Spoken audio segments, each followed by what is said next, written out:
In order to develop a derivative formula for the, say, hyperbolic sine of x, we are going to refer to the definition. And so the derivative of the hyperbolic sine of x is the derivative of e to the x minus e to the negative x over 2.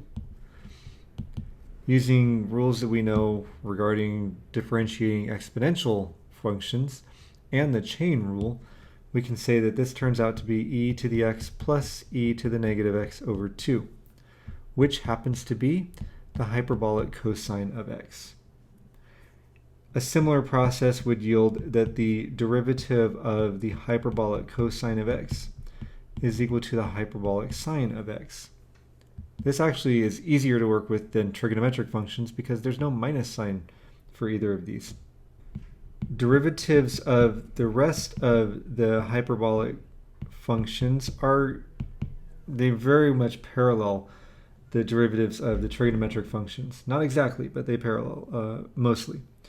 The derivative of the hyperbolic tangent of x is the hyperbolic secant squared of x. So that's in keeping with what we may have guessed.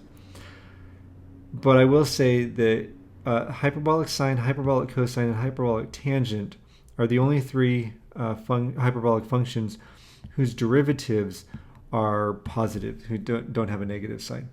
The other three do have a negative sign, but they are what you would expect if you were to just try to blindly guess.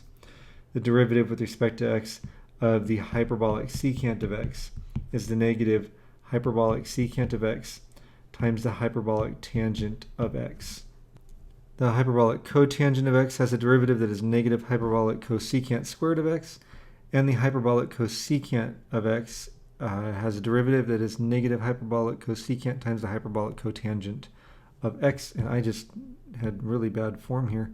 That's the hyperbolic cosecant of x times the hyperbolic cotangent of x. Well, that's all fine and good. How do we integrate? Exactly the way you think we should. So the integral of the hyperbolic cosine of x is equal to the hyperbolic sine of x plus c. In other words, reversing these gives us integration rules. There's nothing mysterious or exotic about it. Well, let's use some of these. F of t is equal to the natural log of the hyperbolic sine of t, and we are going to find f prime of t. Well, we have a composition. Outside function is natural log. Inside function is the hyperbolic sine of t. F prime of t is then going to be 1 over the argument for the natural log, so 1 over the hyperbolic sine of t, times the derivative of the inside function for the chain rule, so times the hyperbolic cosine of t. And as with trigonometric functions, if we can simplify, it's a good idea to. And so we'll say here that the derivative f prime of t is equal to the hyperbolic cotangent of t, recognizing that the hyperbolic cosine divided by the hyperbolic sine gives us the hyperbolic cotangent. Next up, we're going to integrate.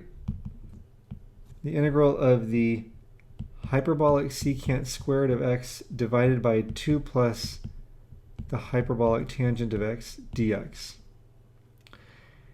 And the similarities between the hyperbolic functions and trigonometric functions make it really accessible to think about how to integrate these.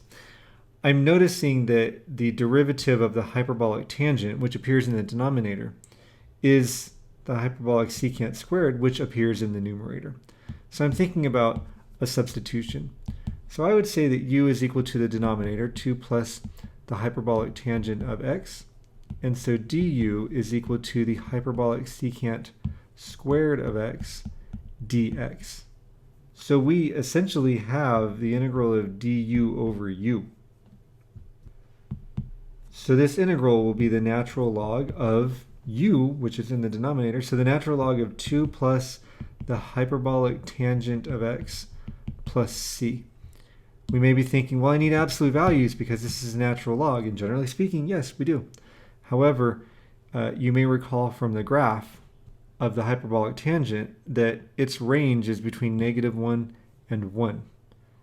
Therefore, 2 plus the hyperbolic tangent of x will be positive. And that's it.